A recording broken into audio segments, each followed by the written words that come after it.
and former Fever player DeWanna Bonner, who just was the recipient of that pointing from Sophie Cunningham, which was awesome and will be coming to a meme near you.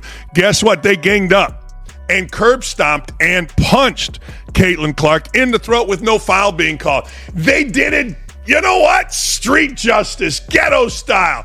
Look at that. We're going to gang up. You see that picture right there? That picture will be a poster on the wall. The WNBA season was supposed to be a coronation. The arrival of Caitlin Clark, the most transcendent talent to enter the league since its inception, promised a new era. Instead, it has devolved into a battlefield. And the images we just saw are not just a lowlight, they are a scar on the league's reputation. Alyssa Thomas, a veteran and one of the WNBA's most physical players, is seen with her arm wrapped around the neck of Caitlin Clark. It is a chokehold. It is a moment that crystallizes a season of simmering tension and outright hostility. This was not a basketball play. This was a statement. It was a message from the established guard of the WNBA to the new queen of the league. A message rooted in a combination of jealousy, resentment, and a furious defensive posturing. The league that Caitlin Clark is single-handedly making relevant is treating its savior like an enemy. They are attacking her with the same ferocity they should be using to defend her. Caitlin Clark has become the face of a revolution, but the WNBA, in its institutional response, has shown it is terrified of that revolution. It's not just about missed calls on the court, it's a systemic failure. The decision to mock Clark's injury on social media, the failure to provide her with consistent protection from officials, and the hesitancy from the league office to address the pattern of abuse is a disgrace. This isn't just a basketball issue. It is a crisis of leadership. The entire framework of the WNBA, from the players to the referees to the commissioner, is failing Caitlin Clark. The league has a problem. But for Caitlin Clark, a player whose game is built on pure, unadulterated skill and unprecedented court vision, the physical treatment she is receiving is not just unfair, it is dangerous. It is jeopardizing the health and future of their star. And it all stems from a core question. Why is the WNBA so determined to destroy the only player who can save it? The tension between Caitlin Clark and the WNBA's old guard is not an accident. It is a direct consequence of a league hierarchy that was shattered the moment Clark's name was called on draft night. The contempt is palpable. It is a hate that simmers underneath every loose ball, every hard screen, and every trip to the free throw line. I just saw it. I'm not sure if it had any impact on her health or not. But it was egregious. The fact that it was a no call. I heard about it at halftime. I brought it to the attention of the officials at halftime. Yet we still had 11 fouls in the fourth quarter to their 2. They still shot 24 free throws in the second half. When Fever coach Stephanie White stands at the podium and says she brought the issue to the officials at halftime, only to watch the officiating disparity get worse. 11 fouls to 2 in the fourth quarter. She is exposing a deeply broken system. Stephanie White is not just a coach. She is a former player who knows the game. For her to call the play egregious and absolutely unacceptable is a damning indictment. She is effectively saying that the WNBA is operating with 2 different rulebooks. One for Caitlin Clark and one for everyone else. The irony is staggering. In a league built on the concept of empowerment, they are systematically disempowering their most valuable asset. The physical play against Caitlin Clark is unmatched in the current sports landscape. She is being hacked, shoved, and now choked. This is not physical defense. This is an assault. Consider the long-term consequences. If Caitlin Clark is forced to spend half her career staring at the rafters from the injury list, the WNBA will lose its primary audience. The viewership, the merchandise sales, the mainstream attention, all of it evaporates. Compare this to other leagues.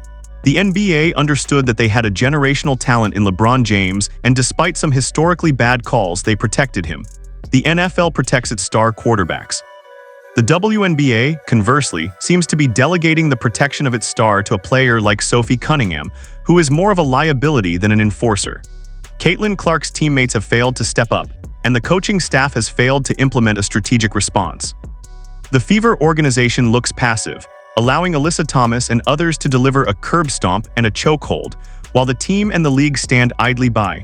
The poster controversy is Exhibit A in this institutional failure.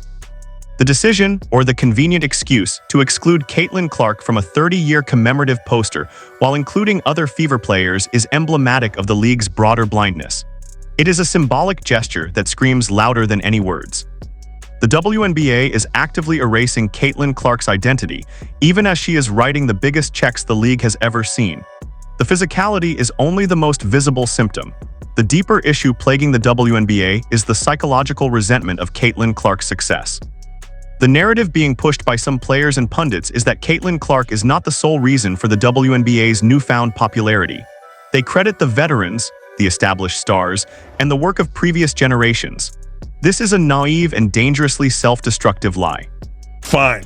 But listen to this. The Phoenix Mercury took to X to make fun of Caitlin Clark getting assaulted. To make fun. Look at that. Look at that. I mean, that's allowed. That's what we do. Now, just close your eyes and imagine had a white woman done this to a black woman. Oh, my God. The idiots would have been full of rage, full of craziness, but that's what the idiots do. The Bomani Jones, the Jamel Hills. When the Phoenix Mercury, the official entity of a WNBA franchise, took to social media to mock Caitlin Clark, they entered a territory that is morally indefensible. The Mercury chose to mock an athlete who was just the victim of a violent act. As the narrator states, imagine had a white woman done this to a black woman. Oh my God, the idiots would have been full of rage. This highlights a profound double standard. It reveals that Caitlin Clark is not just being targeted for her talent, but for her racial identity. The treatment is rooted in a racism that the WNBA is terrified to acknowledge. The league has created a culture of DEI, diversity, equity, and inclusion that seems to come at the expense of competence and fairness. The officials, whom the narrator suggests are unqualified, are consistently failing to protect Clark. They are letting the physicality spiral into dangerous territory. This is not just incompetence, it is negligence, and then there is the business aspect. Caitlin Clark has made these broke chicks some serious cash, yet they are trying to injure her. Clark's acknowledgement of her own white privilege did nothing to appease her attackers.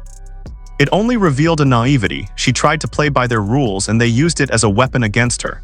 The league is now trapped.